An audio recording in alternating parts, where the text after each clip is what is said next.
Welcome back to Tech Moment. This is the site where we take just a moment to show you how to use your technology to be a more efficient and more effective teacher. Today we're going to be taking a look at the online service Dropbox. If you've been around computers for even a little bit, you've probably heard about Dropbox. If not, you're in for a real treat today.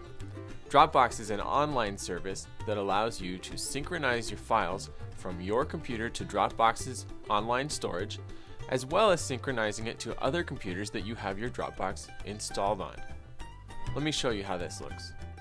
Now let's say that you're at home and you have a desktop computer that you're working on some files, and you're working on some lesson plans for your next class, so you type out your file. Now, you take that file and put that into your Dropbox folder, and what that does is that automatically synchronizes it up to Dropbox's server. So magically, your first file appears on the server. Now, later on, you're at school, and at school you have a laptop that the school has given you, and you log into your Dropbox account, and magically, your file is there, ready for you to print out, to use however you want it to, or to continue working on. Later in the day, you're getting ready for the next day, and you're going to start a new lesson plan, so you start working on your next file, and because you put it into your Dropbox folder, it's going to automatically synchronize up to Dropbox's server and back to your home computer, so that by the time you even get there, that file is already synchronized to that computer, ready for you to continue working on. Now, if that wasn't great enough already, you may also have an iPad, an iPhone, or an Android phone or tablet, and all you need to do is simply launch the Dropbox app on your mobile device, and of course your files are going to appear on that device as well. This is a great way to move files onto your iPad, your iPhone, or your Android device simply by putting them into a certain folder on your computer. Nothing could be easier than that, right?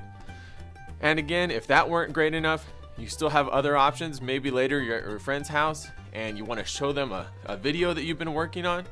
Simply log on to the internet, and then you can access your files directly through the internet, even though it's not on one of the computers that you have Dropbox installed on.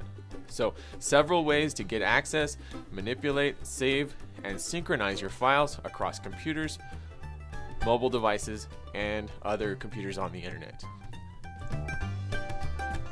Now, Dropbox is a free service for up to 2 gigabytes of storage. You can also get additional storage for free by referring some friends. There's a certain code that you can get that when your friends set up an account using your referral code, then that will both give them some extra storage and give you some extra storage as well. So you can start off with 2 gigabytes and kind of build up by referring some of your friends. But then if you need to, you can also go up to some of the more the paid models like you see here. So 50 gigabytes for $10 a month, 100 gigabytes for $20 a month, or they have other commercial team levels that you can go get for your school or your small business. So let's recap a little bit about how teachers can make use of this particular technology. Okay. You can create and access gradebooks and lesson plans on any computer you have Dropbox installed on. Many teachers have this issue where they have one computer at school, one computer at home, and they don't want to be taking a laptop back and forth every day. Dropbox solves this problem. You don't even need to keep track of flash drives anymore. Set your Dropbox folder on your computer, save your work to it. By the time you get to home or by the time you get to school, that file has already synchronized and it's ready for you, waiting for you to continue working on it or print it out or whatever you need to do with that. The other thing that this is great for, like I mentioned before, is that it's a wonderful way to get access to your files on your iPad, iPhone, or Android device. So much easier than synchronizing through iTunes, which we can look at on another video. But this is absolutely the easiest way that I have found yet to get files from your computer to your mobile device. Put it in your Dropbox folder, install the free Dropbox app on your mobile device, and you're good to go. You can access those files and move them around into different programs actually on the mobile device as well. And then of course, the other great thing is that you have access to your files from any computer. So like I said, you're in the library and there's an internet terminal, or you're at a friend's house or another teacher's classroom. You can log in through the secure system on the Dropbox.com website, and access your files there as well. Okay, so if you haven't already, go ahead and go over to Dropbox.com, set up your free account, and start trying it out. You're going to find some great uses for this Dropbox technology. In future episodes, we'll talk a little bit more about Dropbox, and we can talk about how you can set up shared folders so that you can share certain files with maybe other members of your department or your family.